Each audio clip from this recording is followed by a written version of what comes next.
Cet épisode vous est présenté en partenariat avec Nuvei.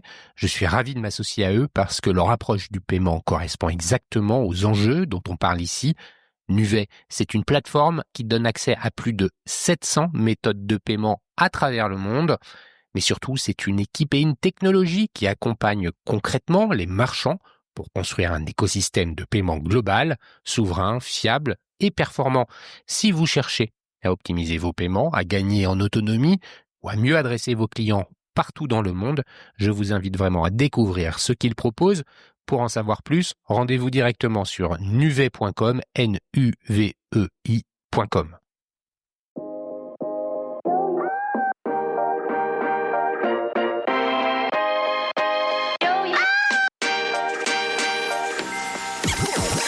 Bonjour et bienvenue dans la revue de presse hebdo et audio du secteur retail e-commerce en France, proposée par les Digital Doers en partenariat avec le One-to-One Retail e-commerce de Monaco.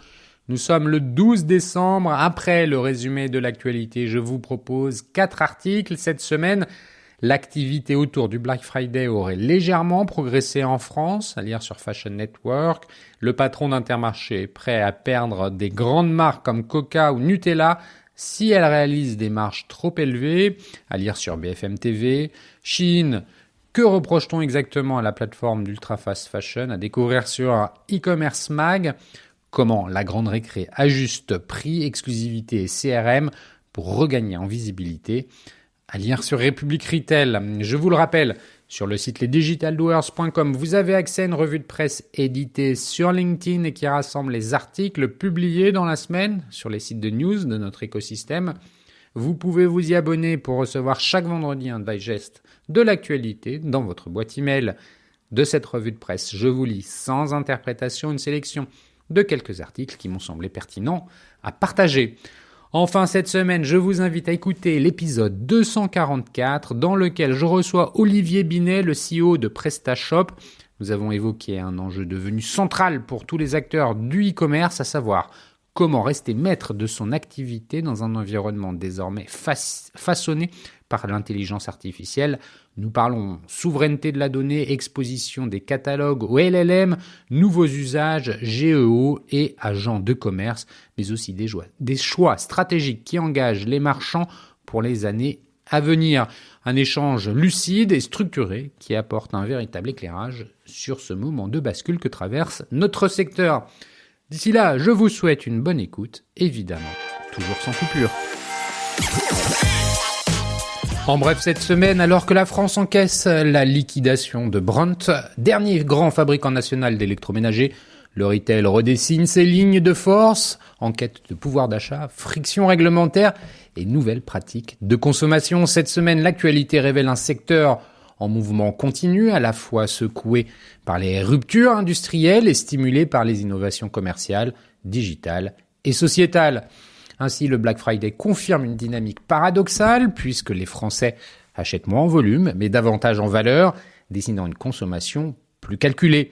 En moyenne, 236 € ont été dépensés durant la Black Week, un montant très légèrement supérieur à celui de 2024, alors que la participation recule d'1 point. Le commerce en ligne en sort néanmoins renforcé puisqu'il concentre plus de la moitié des transactions. De surcroît, ce glissement vers des arbitrages plus réfléchis se retrouve dans l'alimentaire, puisqu'Intermarché assume désormais une posture offensive face aux grandes marques jugées trop margées. Le distributeur revendique une chasse aux surmarges au nom de la défense du pouvoir d'achat, quitte à se passer de références iconiques comme Coca ou Nutella. Dans un contexte où quelques produits festifs, foie gras ou saumon, s'affichent en légère baisse, tandis que d'autres flambent encore, comme le café ou le bœuf, les enseignes cherchent à restaurer la lisibilité prix plutôt qu'à multiplier les promotions spectaculaires. En parallèle, la seconde main et la réparabilité s'enracinent dans les usages, révélant une transformation durable des comportements. Selon le baromètre IFOP, Le Bon Coin, près d'1 Français sur 2 a déjà offert un cadeau d'occasion et un tiers prévoit d'en glisser un sous le sapin cette année. Si l'économie demeure le premier moteur, l'écologie progresse et la perception se renverse puisque seuls 12% des sondés se disent déçus en recevant un objet d'occasion. Le mouvement s'étend à de nouveaux modèles, ainsi qu'en témoigne Wearwear, plateforme française de location de vêtements entre particuliers qui combine esprit communautaire, récurrence d'usage et ambition de croissance rapide. De son côté, Castorama franchit un cap décisif en lançant un site dédié aux pièces détachées et une communauté SAV afin de prolonger la durée de vie des produits et de renforcer la relation client bien au-delà de l'acte d'achat. La réparabilité devient ainsi un levier stratégique et un marqueur de fidélisation. Cependant, la montée en puissance des plateformes chinoises continue de faire vaciller l'équilibre du commerce européen. 8 États membres menés par la France appellent Bruxelles à renforcer la mobilisation contre Chine, Temu et AliExpress en raison des risques systémiques liés à leur modèle, non-respect des normes, pratiques jugées déloyales, surproduction massive et optimisation fiscale agressive. Dans le même temps, une analyse approfondie de Chine rappelle la puissance de son architecture industrielle et technologique, capable de lancer près de 10 000 nouveautés par jour grâce à une chaîne logistique ultra disruptive, tournée vers l'export, alimentée par la collecte massive de données comportementales. Les enjeux dépassent la simple question du textile puisqu'ils touchent à la souveraineté commerciale, à la régulation numérique et au maintien d'une concurrence loyale dans un marché intérieur. Sur un autre front, l'e-commerce entre dans une nouvelle ère, celle de l'intelligence artificielle, alors que le secteur fête ses 25 ans d'innovation successive.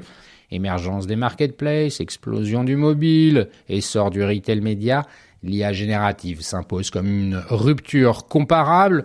Une étude SimilarWeb révèle que ChatGPT capte désormais 80% du trafic mondial lié à l'IA, tandis que les usages deviennent intergénérationnels et massifs.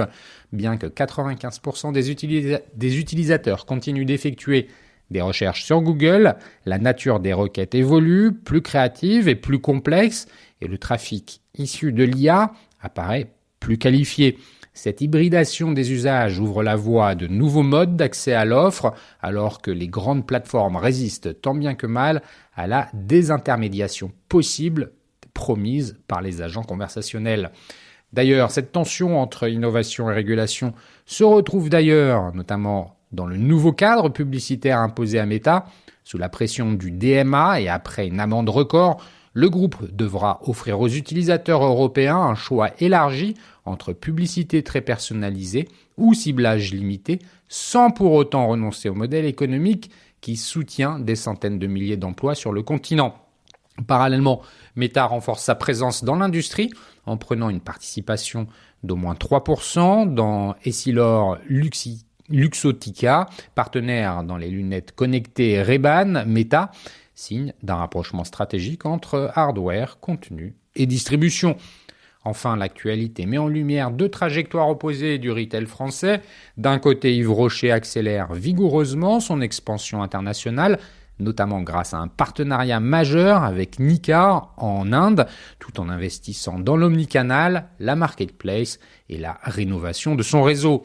D'un autre côté, la Grande Récré poursuit sa reconstruction sous la houlette de Jouet Club grâce à une stratégie prix clarifiée, un nouveau concept magasin plus inspirant et un CRM renforcé. À l'inverse, l'annonce de la liquidation de Brunt rappelle violemment la fragilité de l'appareil industriel français, puisque disparaissent avec lui les dernières marques historiques de gros électroménagers produites sur le territoire. Ainsi, la semaine révèle un commerce européen à la croisée des chemins, tiraillé entre pression internationale, accélération technologique et recomposition industrielle, mais aussi porté par des initiatives locales, des innovations de services et une exigence croissante de durabilité.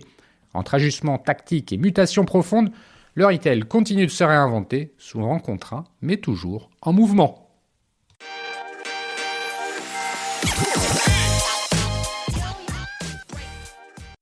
L'activité autour du Black Friday aurait légèrement progressé en France, selon une étude à lire sur fashionnetwork.com en date du 11 décembre. Moins d'achats, mais plus cher. Les Français ont dépensé en moyenne 236 € lors de la Black Week, fin novembre, soit 3 € de plus que l'an dernier, selon une étude de l'application de shopping Joko, spécialisée dans les remises et les codes promotionnels transmises mercredi à l'AFP. Porté par le commerce en ligne, les ventes ont augmenté de 0,4% en valeur, mais ont baissé de 3% en volume pendant l'événement commercial qui n'est plus cantonné au seul vendredi noir qui tombait cette année le 28 novembre. Joko a pris en compte la période allant du 21 novembre au 1er décembre. Selon une analyse des transactions bancaires de plus d'1 million de personnes en ligne comme en magasin et un sondage réalisé auprès de 60 000 utilisateurs sur son application, Joko présente un bilan couvrant 4 secteurs, mode, beauté, high-tech, maison. Dans la mode, la plateforme lituanienne de seconde main Vinted décroche la première place, occupée l'an dernier par Shein. Le géant asiatique de l'ultra fast fashion chute à la 9e place. Dans la tourmente, après la découverte de la vente de poupées sexuelles à l'apparence enfantine et d'armes de catégorie A, Shein a suspendu en France l'accès aux vendeurs tiers et aux catégories hors habillement, expliquant cette baisse dans le classement de Joko. En catégorie beauté, Sephora passe devant une autre marque française de cosmétiques, Nocibé, tandis que le géant américain Amazon, sur la partie high-tech, et le néerlandais Action, pour la maison, restent premiers de leur classement respectif. Dans la catégorie high-tech, la plateforme asiatique Temu continue sa percée, grignotant 2 places et désormais 4e. Si l'événement est toujours incontournable dans le calendrier commercial des Français, Joko observe une très légère baisse de la participation, moins 1 point à 77%. Pour 62% des personnes interrogées dans le sondage, le Black Friday permet d'anticiper les achats de Noël et pour 57% de faire des économies sur des achats prévus. L'e-commerce tire son épingle du jeu dans cette étude menée par l'application avec 55% des achats réalisés en ligne. Début décembre, une autre étude émanant de Criteo, spécialiste des données de l'e-commerce, indiquait que le nombre de transactions en ligne avait augmenté de 3% lors de ce Black Friday avec une hausse de près de 6% du chiffre d'affaires.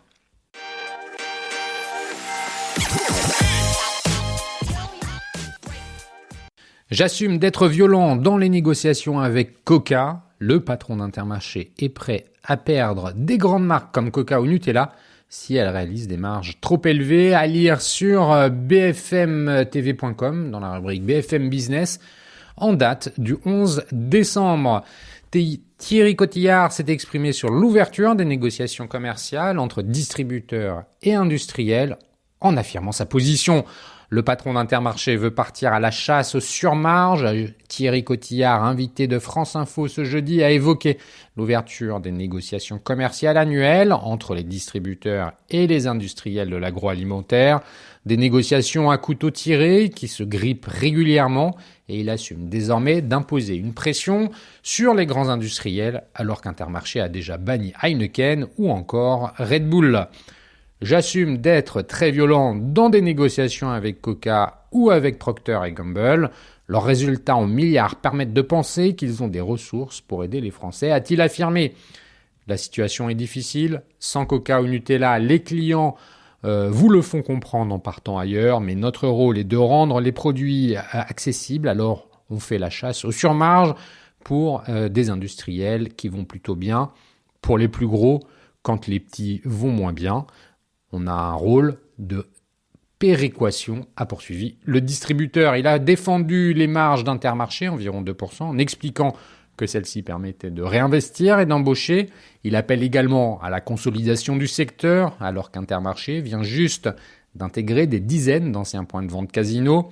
Notre stratégie, c'est d'avoir une taille suffisante pour écraser nos coûts et baisser les prix.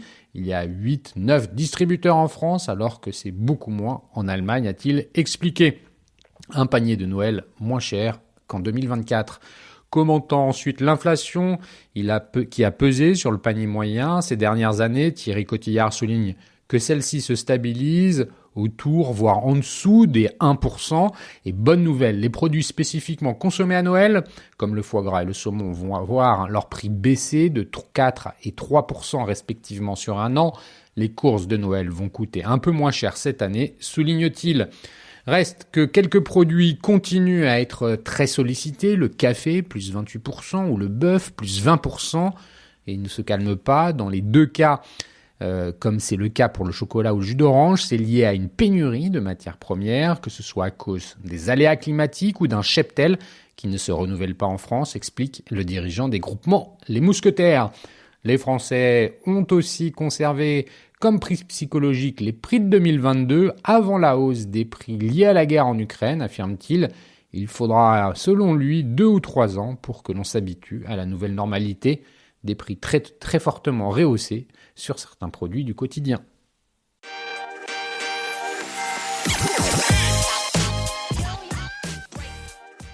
Shein, que reproche-t-on exactement à la plateforme d'ultra fast fashion, à lire sur e-commercemag.fr en date du 11 décembre. La récente implantation de l'enseigne d'ultra fast fashion Shein au BHV a provoqué un large émoi, mobilisant acteurs politiques, associations et consommateurs.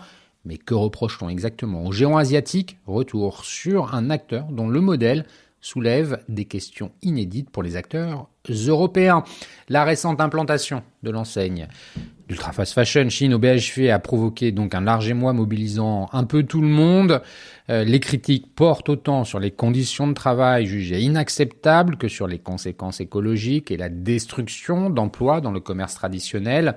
Face à ces alertes, certains consommateurs répliquent qu'il y a hypocrisie. Après tout, le Made in China est partout et que l'on parle de Shein, Primark, Zara ou H&M. Le modèle reste similaire, mais cette comparaison est trompeuse. Shein n'est pas un simple distributeur. Son modèle ultra rapide, technologique et centré sur la collecte massive de données crée une disruption qui dépasse largement la problématique classique de la fast fashion et pose des enjeux sociaux, économiques, voire géopolitiques inédits. Une stratégie économique d'expansion. Pour comprendre l'enseigne Shein et son développement exponentiel à l'international, il faut d'abord savoir qu'il n'existe ni boutique physique, ni site e-commerce du géant de l'ultra fast fashion sur le territoire chinois. Alors que l'on peut trouver par exemple le site alibaba.com.cn, il n'existe pas de Shein.cn. CN étant le domaine national chinois officiel. Son développement est donc entièrement tourné vers les marchés internationaux, une stratégie politique assumée par les autorités chinoises. Le modèle économique chinois privilégie en effet la production industrielle massive et l'exportation par rapport à la consommation intérieure. La consommation des ménages ne représente qu'environ 40% du PIB chinois, contre près de 70% aux États-Unis, tandis que l'épargne des ménages reste très élevée. Shein devient ainsi un exemple concret de cette logique produire massivement pour les marchés internationaux plutôt que pour le marché intérieur chinois où la consommation reste encore limitée. Par ailleurs, son propre modèle d'e-commerce est venu disrupter le marché traditionnel des e-marchands. Le modèle des plateformes Shein et Temu fonctionnent selon des modèles radicalement différents de ceux des distributeurs traditionnels et c'est cette architecture qui crée leur puissance. Shein adopte un modèle de type first party, elle achète, produit et distribue ses propres articles en testant d'abord une petite quantité de styles grâce à une méthode appelée Large Scale Automated Test and Reorder, comme expliqué par la Harvard Business School. Lorsqu'un produit rencontre un certain succès après un lancement limité, Shein commande des volumes plus importants, réduisant ainsi fortement le risque de surstock. Par ailleurs, la plateforme contrôle une chaîne logistique centralisée, expédiant souvent directement de Chine à l'international et court-circuitant ainsi les intermédiaires. Temu, en revanche, repose, selon l'entreprise, sur un modèle de marketplace croisé. Elle met en relation des milliers de fabricants et vendeurs, principalement chinois, avec des consommateurs internationaux. Ces modèles posent des questions sur la durabilité, les salaires, les conditions de travail et l'impact environnemental, des problématiques largement dénoncées au cours des dernières années. Paul Gassan-Yacoub, professeur associé à l'EDEC, soulignait dans nos colonnes, contrairement au e-commerce traditionnel européen, ces plateformes ont été conçues comme des outils technologiques avant d'être des commerces. Elles collectent des données comportementales massives, clics, likes, temps passé sur les pages produits, contenu de panier. Pascal Madry, directeur général de l'Institut pour la ville et le commerce, rappelle quant à lui Ce ne sont pas des distributeurs traditionnels. Leur but est de mettre à bas le commerce physique en devenant incontournable lors des transactions. Shein et Temu inondent le monde de produits bon marché pour attirer les consommateurs et collecter des données qu'ils valorisent ensuite. Fast fashion et ultra fast fashion, saturation du marché et surproduction.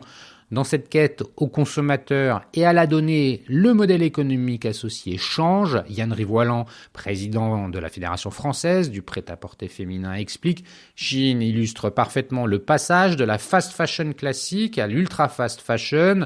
Alors que la fast fashion traditionnelle, incarnée par des marques comme Naf ou Zara, proposait quotidiennement entre 5 et 100 nouveautés, Shein en lance désormais près de 10 000 par jour, créant une pression constante sur les consommateurs et sur les ressources. Nous pouvons parler de soft power. La mode fait partie intégrante de notre quotidien et la façon dont on s'habille n'est pas anodine. En s'imposant dans nos habitudes de consommation, Shein s'inscrit directement dans la vie des Français, explique-t-il. Cette surproduction entraîne une consommation énergétique considérable et un impact écologique réel. En 2024, le transport des produits de la plateforme générait 8,52 millions de tonnes équivalent CO2 selon les données de Reuters. À titre de comparaison, Zara émettait 2,6 millions de tonnes équivalent CO2 pour le transport selon Fashion Network. Enfin, en juillet 2025, Shein a été sanctionné par la DGCCRF d'une amende de 40 millions d'euros pour pratiques commerciales trompeuses, notamment pour ne pas avoir pu justifier ses engagements environnementaux. Dumping économique et distorsion de concurrence. Dès l'arrivée de Shein et Temu sur le marché français, les acteurs du commerce et de l'e-commerce ont exprimé leur inquiétude face à un modèle de dumping économique. Contrairement à Amazon, dont la stratégie a pu être jugée agressive, la concurrence exercée par ces plateformes est jugée profondément déloyale. Lors d'une conférence de presse le 18 mars 2025, réunissant la Fédération française du commerce, la FEVAD et l'Alliance du commerce, les représentants ont dénoncé plusieurs pratiques. Non-respect des normes de sécurité. Selon une étude du UFC Que Choisir sur 162 produits achetés sur Shein et Temu, 69% ne respectaient pas les normes européennes et 57% présentaient un risque réel pour les utilisateurs. Une enquête menée par le Toy Industry of Europe sur 19 jouets vendus sur Temu a révélé que 95% d'entre eux ne respectaient pas la réglementation européenne et présentaient un danger pour les enfants. Toute entreprise qui vendrait ces produits en France serait immédiatement condamnée.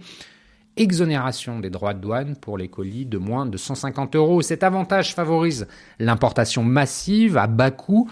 En 2024, 4,6 milliards de colis importés en Europe avaient une valeur inférieure à 150 €, dont 91% provenaient de Chine, presque le double de 2024, 2,4 milliards, et 4 fois plus qu'en 2022. Cette exonération fiscale, actuellement remise en question, favorise grandement la plateforme Shein.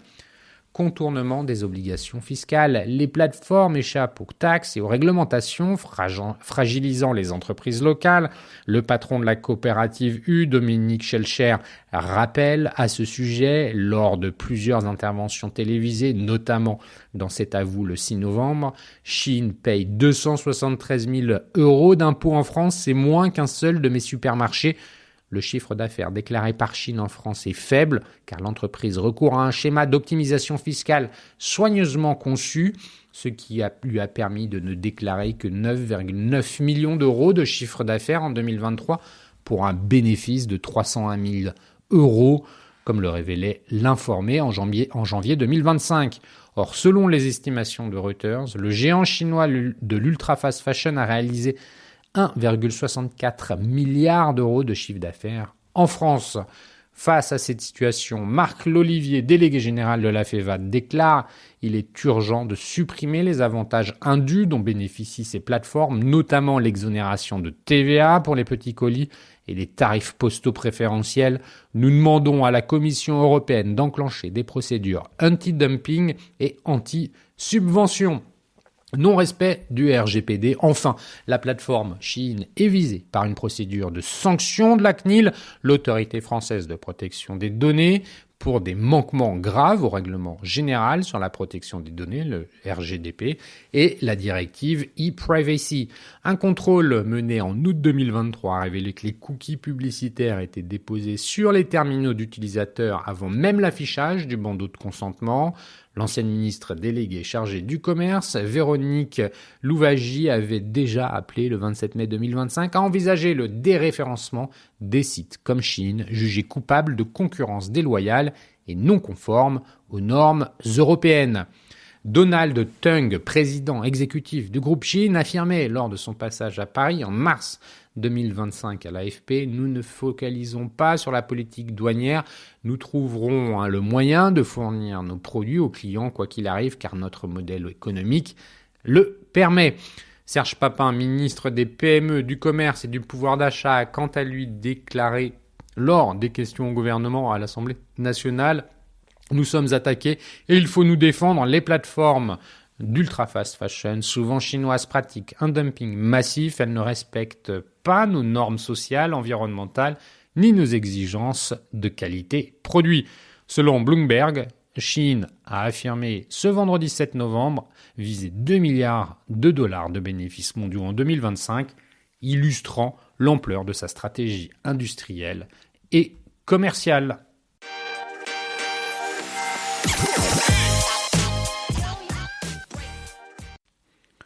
Comment la grande récré ajuste prix, exclus et CRM pour regagner en visibilité. À lire sur republicretail.fr en date du 10 décembre. Après plusieurs années mouvementées, la grande récré mise sur une stratégie plus lisible pour retrouver de l'attractivité. Ajustement des prix, mise en avant d'exclusivité, refonte du CRM et actions marketing ciblées, l'enseigne recompose progressivement sa visibilité dans un marché du jouet en plein essor. Après plusieurs années de turbulence marquées par un rachat par Jouet Club en 2023, la grande récré aborde la fin 2025 avec un niveau d'attractivité en progression dans un marché du jouet particulièrement dynamique qui affiche, selon Circana, une croissance de 9% à fin octobre et un volume en hausse de 8%, l'enseigne réalise une performance supérieure avec 10% de progression à périmètre constant. Nous sommes dans un environnement très favorable au business et nos performances dépassent celles du marché, analyse Éric Talobo, directeur d'enseigne chez la Grande Récré. L'accélération a commencé après la rentrée, s'est renforcée en octobre et novembre, notamment dans la période du Black Friday, et se prépare à culminer en ce mois de décembre, porté par les licences, les nouveautés et l'essor du phénomène Kidulte. Les licences atteignent un poids historique de 28,3% du marché français. Lego tire très fort sur le marché, tout comme les articles destinés aux adultes. L'une des grandes évolutions de ces dernières années est la montée en puissance des consommateurs de plus de 12 ans, confirme Éric Talabo. Le phénomène Kidulte représente désormais 31% du chiffre d'affaires du jouet, soit plus d'1 milliard d'euros, et voit se multiplier les corners qui y sont dédiés chez les spécialistes. La reconquête par une politique prix lisible et offensive. Pour la grande récré, ce contexte porteur est surtout l'occasion de déployer une stratégie d'attractivité plus lisible et plus offensive. La politique prix constitue l'un des piliers de reconquête. Notre ambition est d'être totalement en phase avec les attentes des consommateurs. Les prix sont un élément décisif, mais nous voulons aussi garantir un rapport qualité-prix inattaquable, souligne Éric Talabo. L'un des dispositifs clés de cette stratégie est le Top Mass. Il s'agit du bon plan du mois avec un prix barré et des produits massifiés. Ce sont des produits au bon rapport qualité-prix, pas forcément des petits prix. Chaque mois, entre 7 et 10 produits sont mis en avant selon cette mécanique. 4 d'entre eux figurent systématiquement dans le top 20 des meilleures ventes hebdomadaires. Lors de leur mise en avant, ces produits voient leur vente multipliée par 3. En complément, l'enseigne lancera en janvier 2026 les mini-masses. Il s'agit de super plans qui répond à la demande de petits prix. La sélection inclura des véhicules radiocommandés ou encore des jeux de société renouvelés au minimum 2 fois par an. Elles sont pensées comme des valeurs sûres, faciles à offrir avec un seuil psychologique fort autour de 5 à 10 euros. Ce palier reste déterminant pour beaucoup de familles. Il nous permet d'être accessibles tout en proposant des produits solides et attractifs, précise le directeur d'enseigne. Ce sont des petits produits coup de cœur présentés dans des zones permanentes composées de bacs à 5 à 10 euros, chacun contenant un produit phare mis en avant de manière continue. Une déclinaison estivale suivra. Cette innovation vise à encourager l'achat d'impulsion et à soutenir le panier moyen. Elle complète la solution d'idées cadeaux pensée pour désaisonnaliser la consommation et multiplier les occasions d'achat tout au long de l'année, notamment dans les périodes plus creuses pour le secteur. Nous voulons créer des moments d'achat en dehors des temps forts traditionnels et proposer des idées simples, thématiques, immédiatement compréhensibles, insiste Eric Talabot. L'attractivité passe aussi par une approche produit plus sélective. La Grande Récré travaille un cœur d'offres de 6 à 7 000 références qui peut atteindre 10 à 15 000 selon les magasins. L'offre bénéficie de la force du groupe Jouet Club qui permet de mutualiser une partie des conditions d'achat, mais l'enseigne revendique une identité propre. La Grande Récré et Jouet Club sont deux marques différentes. Environ 80% de notre offre est commune, mais notre implantation urbaine et notre dynamisme événementiel créent une expérience distincte, explique Eric Talabot. Là où Jouet Club est historiquement un magasin de destination, souvent situé en zone commerciale, la Grande Récré occupe des zones de flux en centre-ville ou dans des centres commerciaux de grandes agglomérations. Le panier moyen s'établit entre 36 et 38 euros sur l'année en magasin, alors que le digital atteint 50 euros, un effet mécanique lié aux frais de livraison et à la nature des achats. Un nouveau concept magasin pour rendre l'expérience plus inspirante.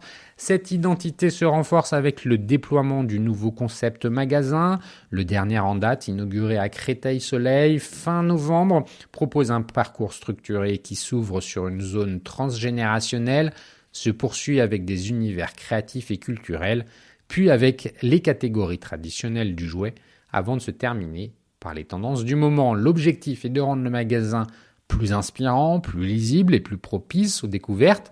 Le jouet est devenu un marché culturel et transgénérationnel. Nous devons accompagner cette évolution sans être clivant, note Eric Talabot. À Créteil, comme précédemment à Limoges, ce nouveau parcours a été pensé pour fonctionner aussi bien auprès des familles que d'un public adulte de plus en plus présent. L'enseigne teste également de nouveaux formats, notamment un magasin éphémère de 150 mètres carrés dans le Val d'Oise contre les surfaces habituelles de 700 à 800 mètres carrés. Ouvert d'octobre à janvier, il permettra de valider la pertinence d'un format compact dans les zones à très fort trafic.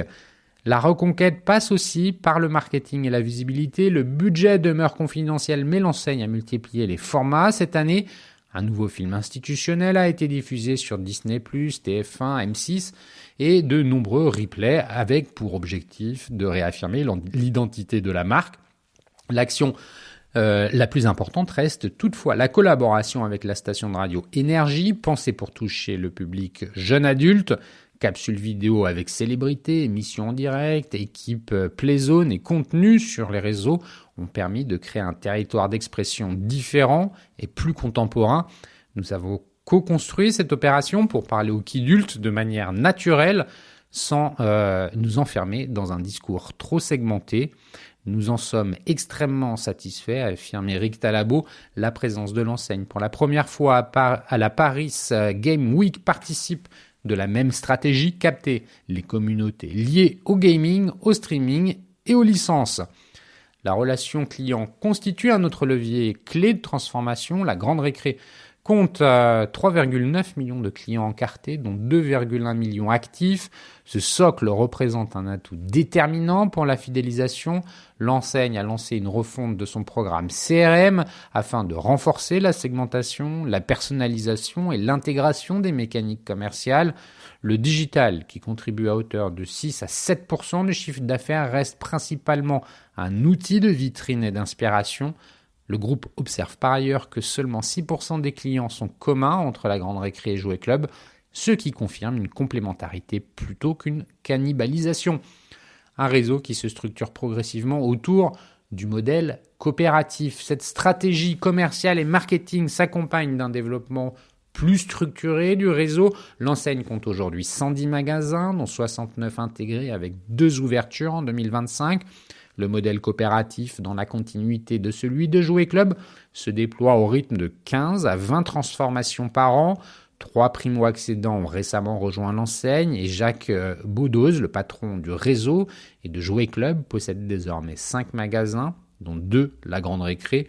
Selon Éric Talabot, la dynamique des adhérents est particulièrement forte, avec une croissance moyenne de 20%. Particularité issue de l'héritage de la Grande Récré, le réseau compte aussi une partie de franchisés, même si l'objectif à terme est de retrouver le modèle de coopératif du groupe. L'objectif est d'atteindre entre 130 et 150 magasins pour couvrir efficacement le territoire.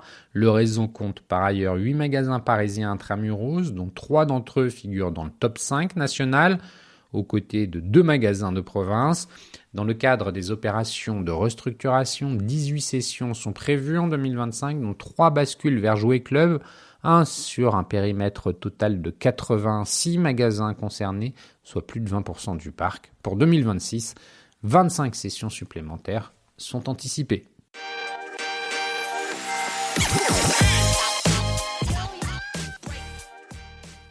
Et voilà, c'est fini pour cette semaine. Merci de m'avoir écouté. N'oubliez pas de vous abonner à la revue de presse sur le site lesdigitaldoers.com. Si vous aimez l'exercice de cette revue de presse Retail e-commerce dans sa vision audio, n'hésitez pas à me le faire savoir en m'envoyant des messages sur LinkedIn et mieux encore en la faisant connaître autour de vous. Enfin, un dernier message d'auto-promo avec les Digital Doers. Je produis des chaînes de podcasts thématiques pour les prestataires de services de notre écosystème. Donc, si vous souhaitez animer la prise de parole de votre marché, c'est l'occasion d'inviter des clients et des prospects à venir converser avec vous autour de votre proposition de valeur.